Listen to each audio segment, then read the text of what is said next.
Welcome back, everybody, to the Derby City Fandom podcast. Today, we are swinging in with a fun new movie. One of my favorite new films, featuring my boy, Spider-Man. Peter Parker. Miles Morales. Peter Baby. Parker's there, too. Several, actually. So today, we're talking about Spider-Man Across the Spider-Verse. It's such a wild ride. You know you're in for a treat when you walk into the movie theater and they have a sign on the front counter saying, hey, if you have like epileptic seizures, this film features a lot of flashing lights. This might not be for you. Well, there you go. Literally, that's what I saw when I went into the movies. Which, good on them for at least being open about it. If you're sensitive to flashing, this is not the movie for you. Yes. I haven't seen it, and part of the reason I haven't seen it, and maybe you guys could clarify this too. I heard some people are getting like motion sickness from it. Is there any truth to that? Motion sickness? Motion sick, I wouldn't necessarily say that. Definitely the whole flashing strobe thing, so you could like get like a headache. So we'll talk about this in a second. A lot of the, I guess, strain that you could get is the contrasting art styles, which plays a major part in both this film and the first one, if you have seen that one. Have you seen the first film? I have not. Why do we bring you? All right. To be fair, I haven't either, but I definitely saw the second one. It was awesome. Yes. So Epic ride.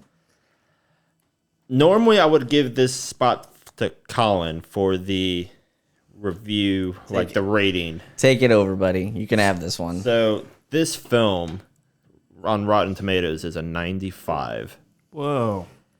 Do you want to guess the top 5 highest rated Marvel films are? Jake? Iron Man 1.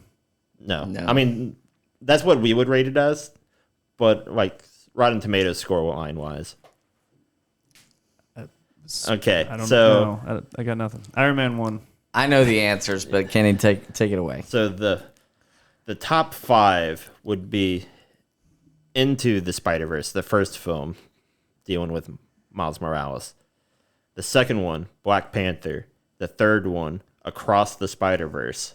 This film that just came out, sitting at 95.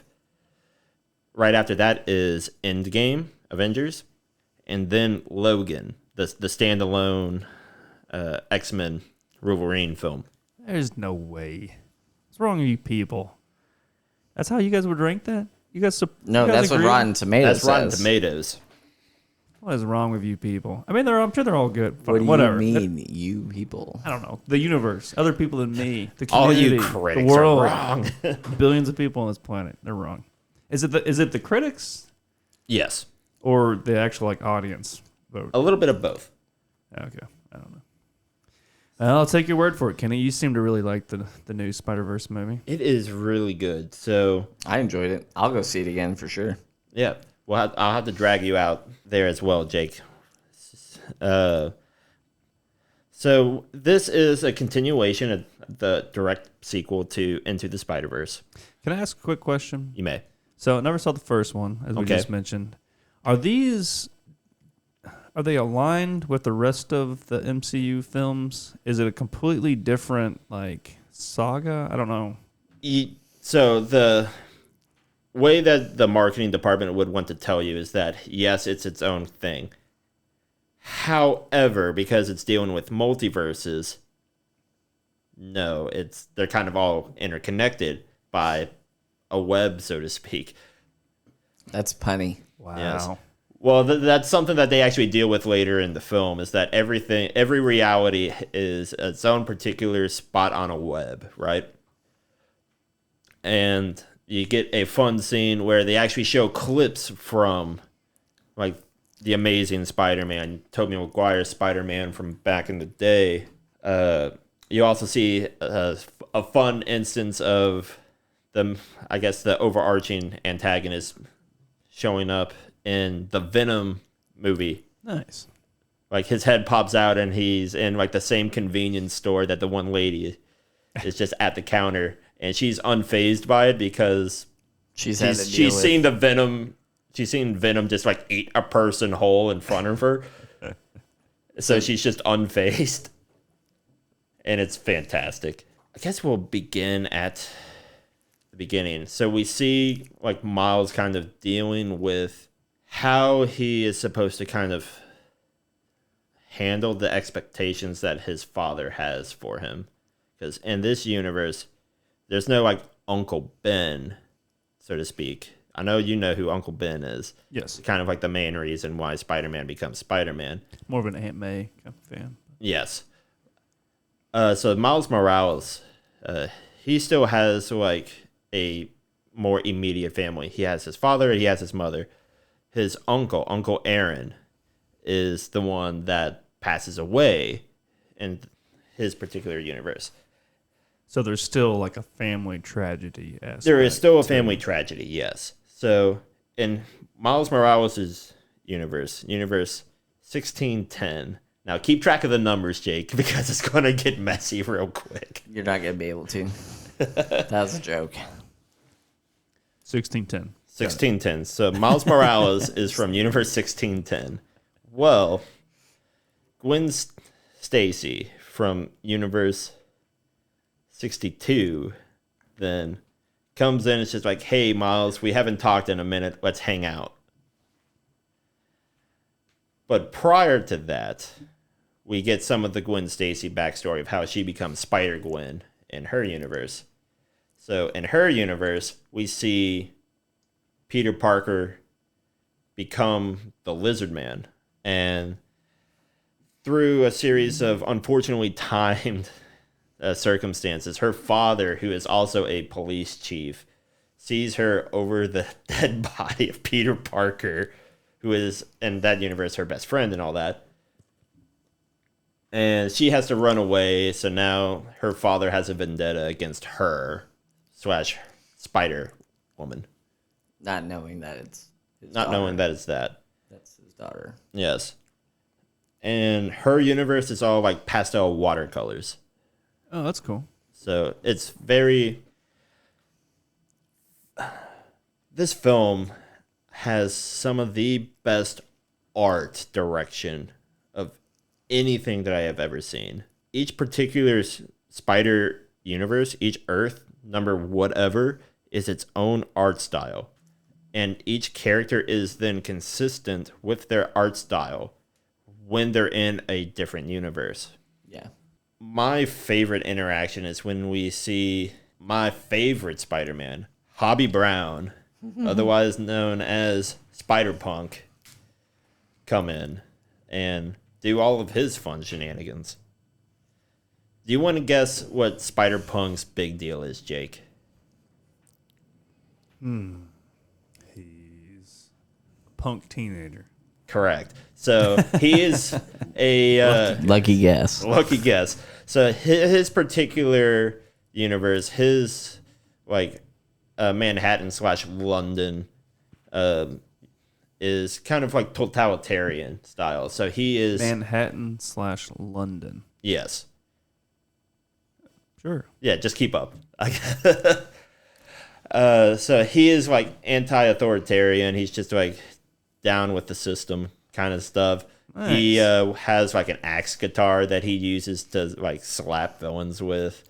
He is fantastic, but he has his own particular like art style that is very interesting to have to deal with. We're also then introduced to a Spider-Man that is from Mumbai Hatton, basically like India / Manhattan kind of combined into like one spot. And he's his own style. I am at almost like a loss for words because there is so much going on in this film. Colin, you could probably agree with me there that this film is a lot to process. Yeah. But it's a great ride just visually. What's the quick synopsis of the plot? So you're following along with, was it 1620? Is that what you mentioned? 1610 Miles. 1610. Miles Morales. I'll just use their names because it's a bit easier. So Miles Morales. So Miles, he's the main protagonist. So he's the main character. So it's this individual meeting all these other. It's a versions of combination Spider-Man. between Miles Morales and Gwen Stacy. I don't know. It kind of does remind me of like Ant-Man and the Wasp, Quantumania, like the movie's Ant-Man and the Wasp. But it's really about the Wasp, but she's not the Wasp anymore. But anyway, Yes. So what happens in this film is that we are introduced, the overarching plot, real quick. You're introduced to this character called the Spot. He is a villain that has been ostracized by everybody because he doesn't get respect from other villains. He doesn't have any respect from Spider-Man. Oh, He can't really do anything. But his whole big shtick is that he is this kind of like pasty, like white, kind of almost like skin suit white guy, and he has all of these like black spots on him. Well, these spots are basically like little portals, right? So the big funny thing, and I can throw up a big photo here, is that he is able to put these spots in different locations, and if you go through one spot, you'll come out of a different spot. So a lot of the fun antics that you get is that Spider-Man is often punching himself, which is great.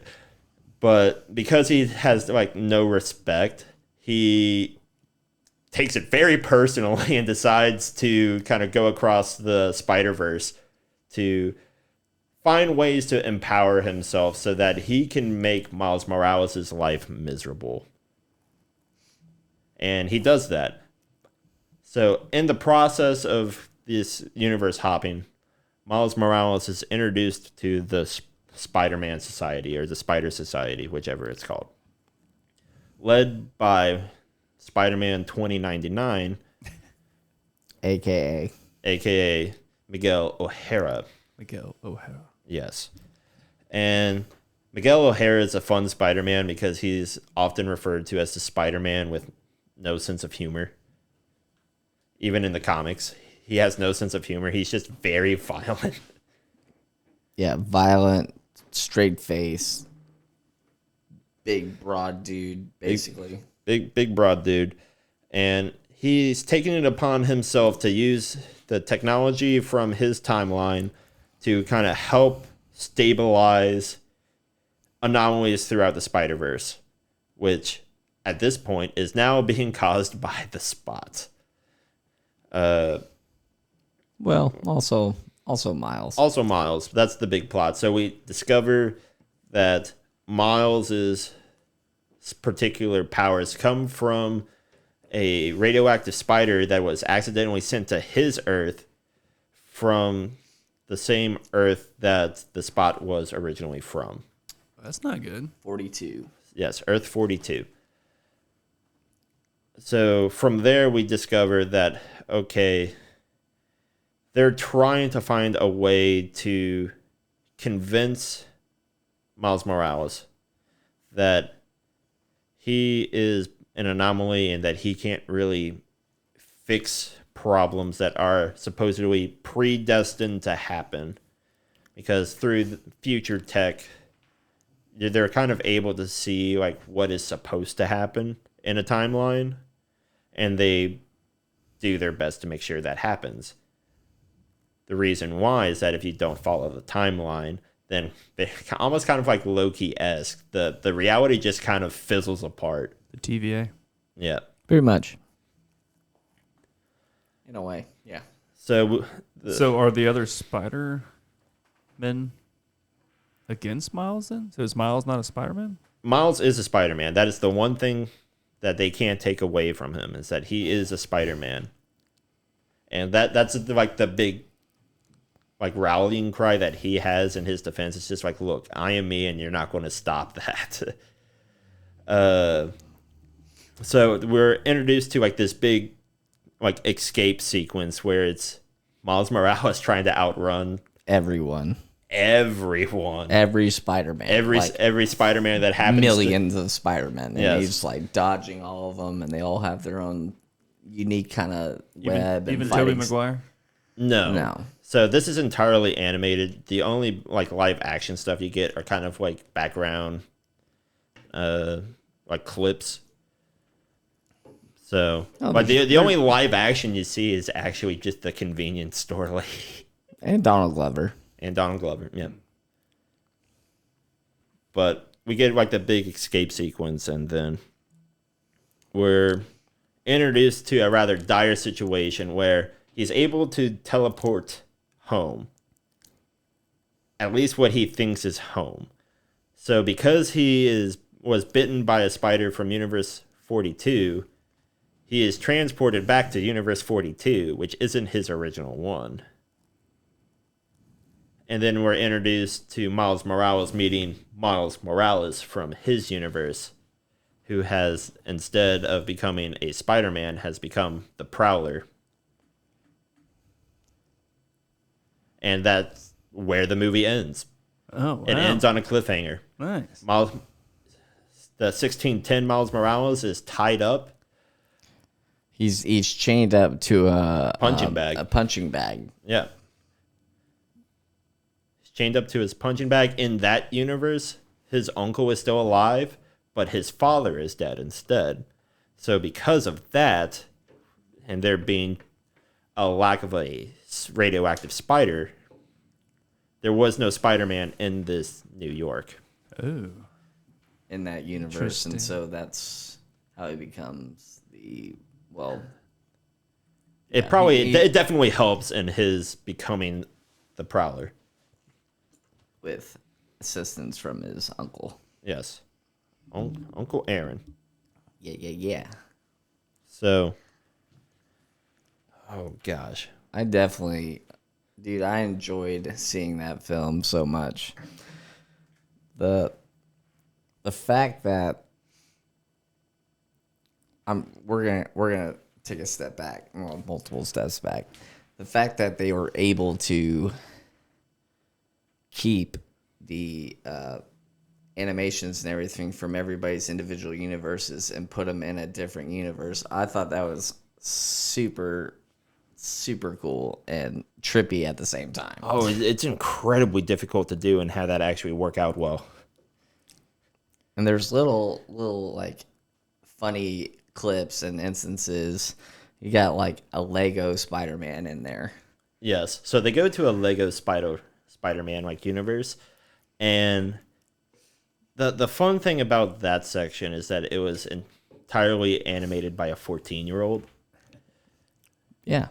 Yeah, so the full backstory there is that a 14-year-old YouTuber had posted a video of him basically stop motion animating basically the original trailer for the movie in Lego. And when the production team saw it, they're just like, there is no way a 14-year-old made this. Let's contact this person to find out who actually made this and bring them on, because this is a great moment. They find out it's just a 14-year-old like doing this stuff on par with some of the best animators in the America. Nice. Good for him.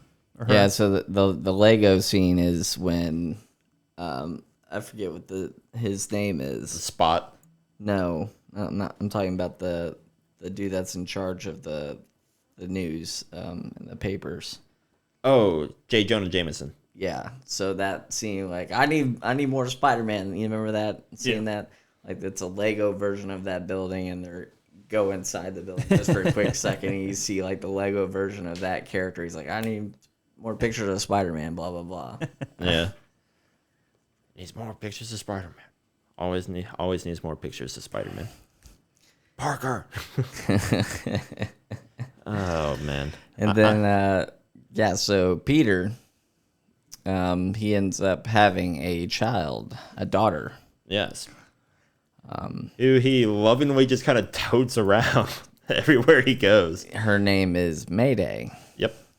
And one particular scene that sticks out to me that cracks me the fuck up is if you look at the picture, Jake, and she's in the harness in front of him, he has she has this little toboggan of like Spider-Man, but with like the eyes right here on the front. Mm-hmm. And you just see like him say to his daughter, "Don't tell your mother," with the scene that they're in. He's like, "Don't tell your mother," and she just goes like this and brings down the cap, and she just puts the eyes of the toboggan over her eyes. Dude, it's hilarious. It's great. Well, yeah. You get kind of a big like emotional moment between this Peter Parker and Miles Morales when he's just like, "Hey, I was in like such an emotional, like depression before I met you," like this Peter Parker. That after dealing with Miles Morales in the first film, that kind of inspired this Peter to kind of open up to MJ and be like, "Hey, I want to like have a family. I want this to like be a thing." Mm-hmm. So he gives him like a lot of credit. Just like, "Hey, you're better than all these other Spider-Men that are like trying to hunt you down currently," because he finds like a moment where they can kind of talk it out for a couple minutes, and that scene is just great. I love it. Yeah. Very, very emotional. You get a lot of just So is he on Miles's team? yes. Yeah, so like Kenny was saying earlier, when he's doing that whole escape, Miles Morales is doing that whole escape sequence, and everybody, all the other Spider-Men and women, are chasing after Miles. Later on in the film, you see that there's actually a few of them that end up joining his side, just like a handful. Yes. No big deal. Gwen Stacy gets a band together. Nice. Yeah. And a lot of those people, a lot of the Spider-Men that she's able to recruit are all the ones that she and Miles kind of like partied up with in the first film. So you get like Spider Noir, you get the Robo Parker, you get the Spider Ham, who's a pig. Jake's just smiling. He doesn't believe me, but there's Spider Pig. Did you ever see the Simpsons movie Spider Pig? Spider Pig does whatever a Spider Pig does. Yes. Man. There's a lot of like fun little references just because there's a lot going on with the Spider-Verse. The fact that you can pull from anywhere makes it a great film. All right, Kenny, let's go into a little more detail on some of these characters. So, you got Miles Morales, and so his father and dude, that guy is kind of trippy. Yeah. But his father and mother. So Rio is his mother, Correct. and Jefferson. What's his dad's name again? Jefferson, yes. Jefferson. Or just Jeff, whatever. So we're introduced to them, and they seem like good parents. They're just looking after their son, obviously, and they want him to go off and Do great. go to college. And there's kind of a little instance where the parents are sitting down with like his counselor, school counselor, and that whole little sequence is kind of comical too. They're waiting for Miles to show up to this like planning the future kind of thing. Yeah. And he's out trying to fight the Spot currently. So he's trying to make it back to this meeting while fighting this villain, while trying to keep everything from his parents because he's not entirely comfortable with releasing his identity yet. So while all that is going on, his dad is texting him, "Where are you?" Like, and they show like, in other movies, they show like the little text message across the screen. So that's basically applied in this movie. And he so leaves him you on see red. his responses, and he's like, "I'm on my way," this, that, or the other. Then he starts seeing like the little ... like somebody's texting about to send you a message, and he's like, "Oh, he's about to text back." He never does. He never does. Because he's fighting the Spot and whatnot. So Yeah. it's things like that. And another thing that I really enjoyed about the movie is in between scenes, they would throw on the screen like a stack of comic books in reference to what that next scene is going to be about. Yeah. So like, the Prowler towards the end, and then a bunch of other ones. Yeah, that was your first tip off that he went to the wrong universe. Is that you're given the Earth 42. Yeah. And you know, if you had remembered what Earth he was originally from, Yeah. he's not in the right spot, but he doesn't know that. No, he doesn't But the know audience that. does. The audience does, yeah, exactly. And they even show, you know, like how you see in a comic strip, Jake, like they show like wham when somebody's getting in a fight, or like kablam or something like that. That's in the movie. They do that kind of stuff. Or Yeah. like when their spider sense going off, you see like these little rays of colorful rays coming like, off of the individual. Yep. There are so many Spider-Man. A lot of my favorite scenes, both from like this film and the other one, are the ones where they're just hanging out upside down on a random like gargoyle thing. Yeah, how trippy is that? Like literally, she's on the top of a roof of a building. She's hanging upside down. Both her and Miles Just are chilling, just shooting the shit, just talking. talking it out. And But the entire scene is shot upside down, yeah, like that. Yeah. here's the photo. Can he put that picture up on the thing? Yep, will do. Right here. Bam. But it's funny because you also see like an attention to detail, because you see Gwen like put her hair into like a little ponytail so it doesn't go everywhere Yeah. as they're talking it out.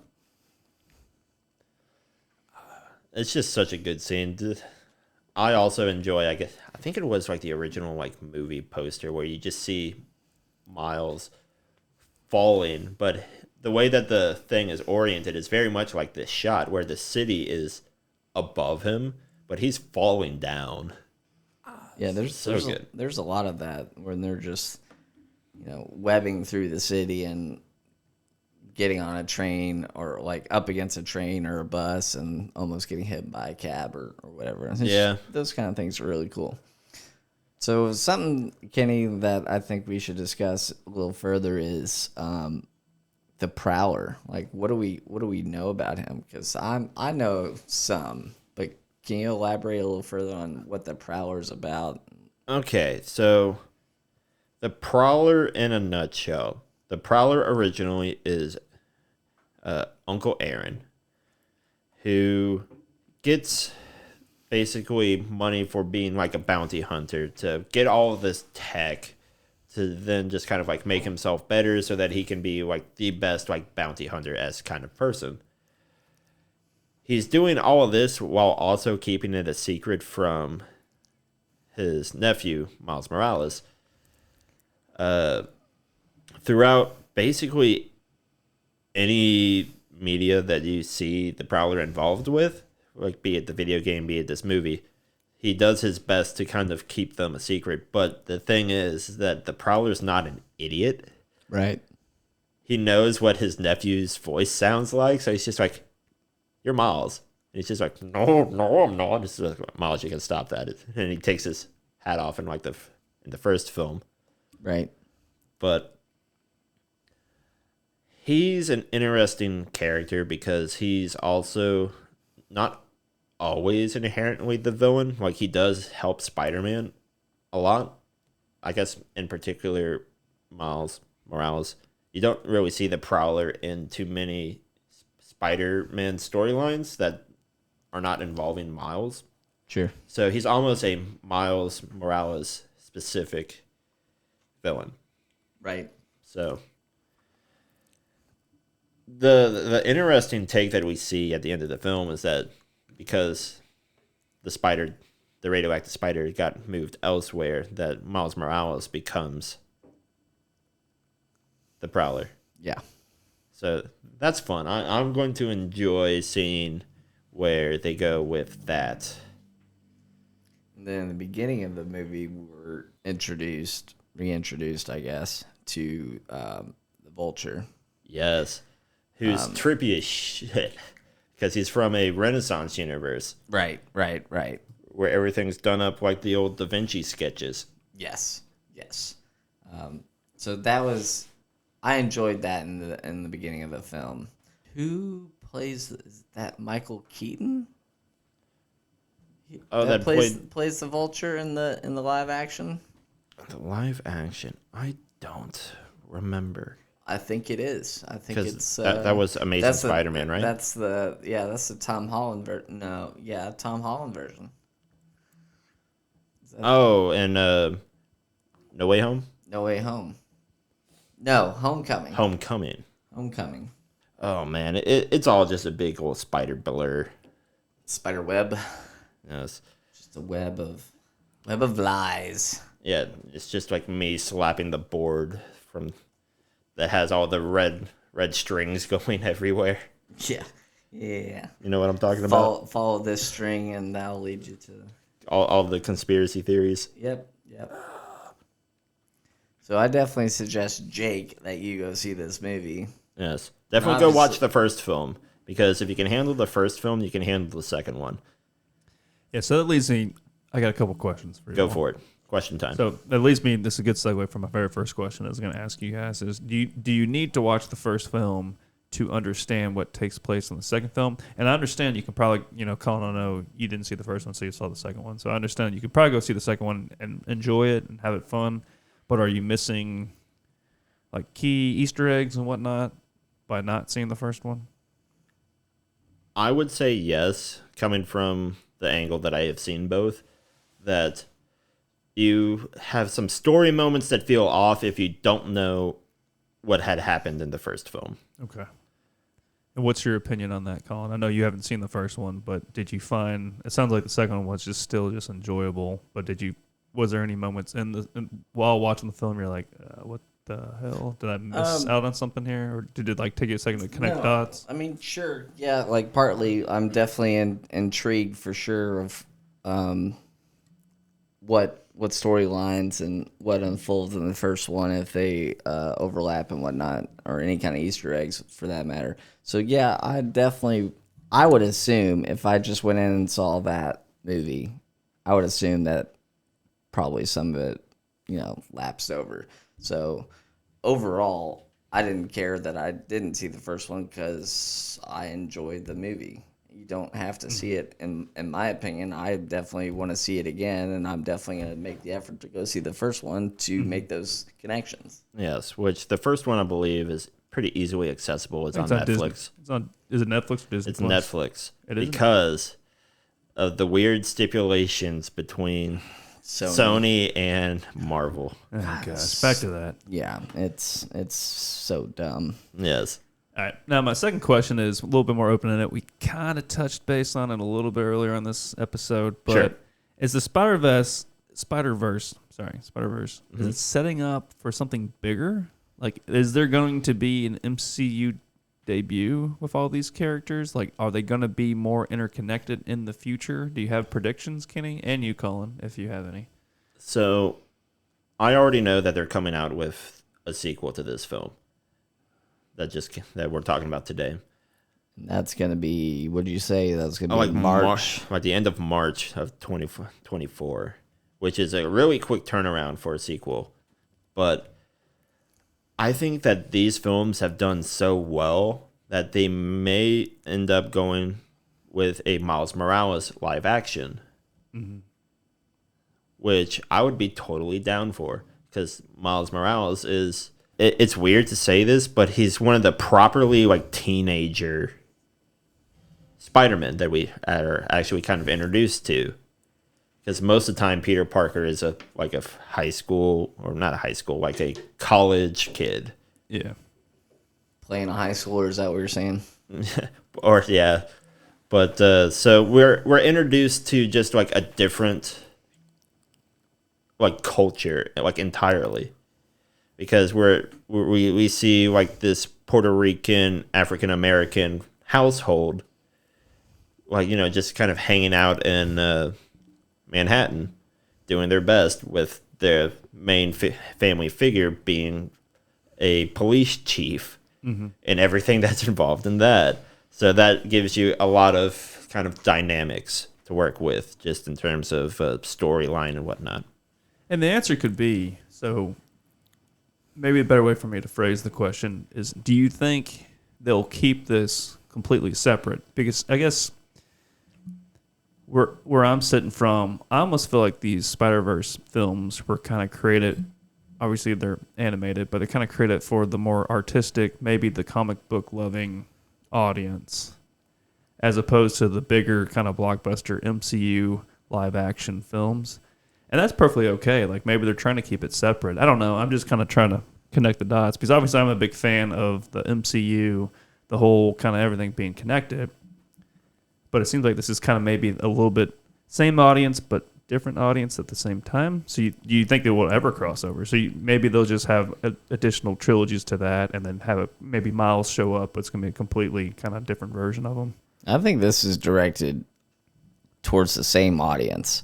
Like, I get what you're saying, like live action, and this is obviously animated and, you know, maybe leaning towards more of the comic book nerd, if you will. But no, like, I mean, obviously we're all nerds here for sure, but somebody that has no clue about any of the comics or anything could easily go see this movie, not seeing anything else, and still, like, enjoy it. They're going to enjoy it, and they're actually probably going to be intrigued and like, oh, well, I want to find out more about what's actually like, going on there was in a this film. first And one? there's a first one? And Why haven't I seen the first one yet?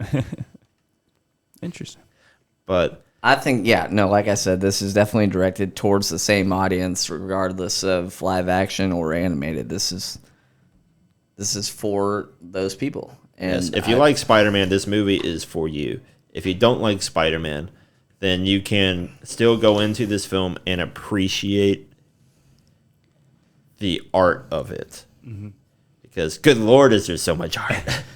And speaking of art, I honestly, like, I know I've said this over multiple episodes, but the score for it was actually pretty phenomenal as well. There's, a couple artists in there, obviously, that had songs in there, but a lot of it kind of gave like a Tron-esque kind of vibe. Yeah. With that little I'm gonna butcher it, I'm not gonna try it. But like I got a few Tron-esque vibes from the score that was being played, and I thought it was really cool. I enjoyed it. Mm-hmm. Each universe has its own score too, which is also fun.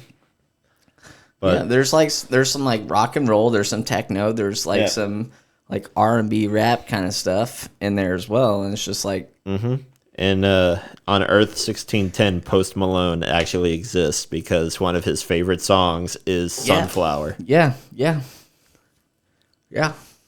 Which is funny. It's sad that I actually knew that.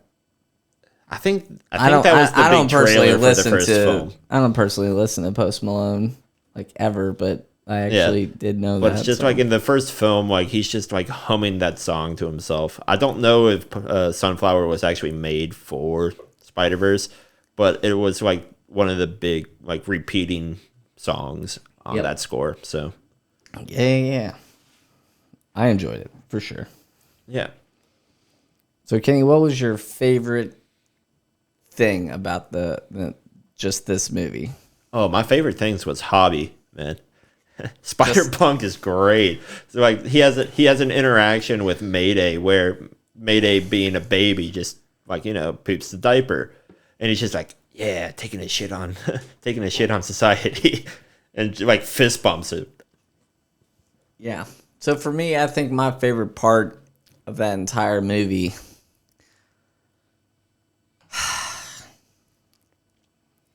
like I said, I said it earlier. I mean, the part where Mayday did the whole toboggan thing and put that like that. That was phenomenal. It's fun. It's cute. I but agree. I really actually thought, when Miles was chained up to the punching bag, that whole scene and the big reveal. Yeah, that little bit was like, okay, shit's about to go down. My mouth was like probably open the entire time. But I'm trying to pay attention. Meanwhile, the person behind me is freaking blowing their nose every freaking 5 to 8 minutes. They were clearly sick, and it really annoyed the shit out of me. Yeah. And in the first 5 minutes of the film, that same couple was talking. I was getting mad. Well, we'll have to go again. I definitely want to go see it again. I'm gonna go attempt to see the first one too. Yeah. Jeez. I just remember when I went thinking that this film still has still hasn't like concluded because it ends on a cliffhanger. To be continued. To be continued. Like very comic book style. Like to be continued, but What a tease. without knowing that you're going to get that little tease at the end, you're just thinking it's like, okay, this film's been going on for a while, but I'm still invested. Yeah. But it's just like you also kind of realize like we're approaching like the time for the movie. Like where do where are we still going? We still haven't finished up like the whole. There's so many plot lines that haven't finished yet. And we're easily 2 hours and 15 minutes into this movie. And how are you going to cover this? And I don't know. This is no Lord of the Rings, I'm pretty sure, but the movie in general was, I'm pretty sure, 2 hours and 20 minutes. And there's a to be continued. Yeah, some shit's about to go down. Shit is about to go down. So I'm looking forward to Beyond the Spider-Verse, which is going to be great. Jake, did you have any more questions? When's the ETA for that? Does anybody know? March of next year. Oh my gosh, quick turnaround. Yeah. I mentioned that earlier, so I'm definitely gonna go see that, and there will definitely be another episode on that movie. Yeah, for sure. And then we'll have to do one on the first one. Yeah. Between now and then. But whatever. Yeah, like retroactively, just kind of shove that first movie in before this one somehow. No. It's gonna be we'll just go back. It's gonna be like Star Wars, where it's actually like 4, 5, 6, 1, 2, 3, 7, 8, 9. It's gonna be like that. Yeah. All right, Kenny, you got anything else that you want to talk about, or we want to do some closing thoughts here? Well, I would actually like to kind of go last on that. Jake, did you have any closing thoughts? No. I know you haven't seen it, but have we at least done our best to convince you? Yeah, no, I'm definitely interested. I think kind of the hesitancy. Man, words are hard. Yes. I'm just so used to the live action, so I think it's going to be a learning curve for me. But I definitely plan on watching it. I think I'm going to watch the first one to get the foundation. Mm-hmm. But yeah, I'm looking forward to it. I plan on seeing him. More Peter Parker. I like Spider-Man. Mm-hmm. For me, not to what's the phrase, beat someone while they're down or whatever, but I really enjoyed the film. I definitely suggest if you're listening right now to go see this. I don't think we mentioned this, but as of right now, it's #1 film in the world as of right now. Yep. Does that sound about right? I think it Let's just say it is. It is one of the best films that has come out recently, and I think it is already like in the top 10 most grossing films of this year, and it's only been out for like a month. Yeah. So I definitely suggest, like I said, I haven't seen any the first one, but just go in open-minded, enjoy the ride. If you're sensitive to any kind of flashing or maybe pass this one like that, maybe don't go see it. Or do what you got to do to watch it while staying safe. Yeah. But yeah, no, I've said my part. Kenny, you're up.